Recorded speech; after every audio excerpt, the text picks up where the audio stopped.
ఒక్కసారి ఈ curry try చేయండి.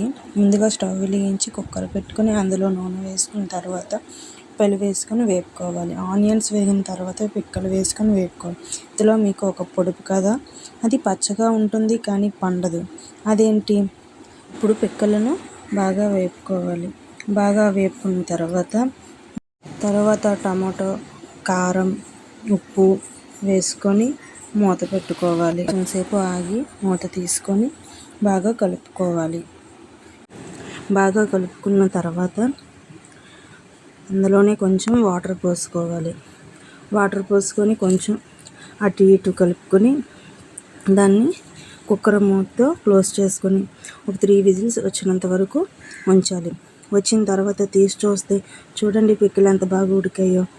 అందులోనే కొంచెం అల్లం వెల్లుల్లి పేస్ట్ వేసి బాగా దగ్గరికి మగ్గనిచ్చిన తర్వాత తింటే ఉంటుంది. ఇందులోగా మీకు ఇందాక అడిగిన పొడుపు కథకి ఆన్సర్ చెప్పండి. దక్సీ విలేజ్.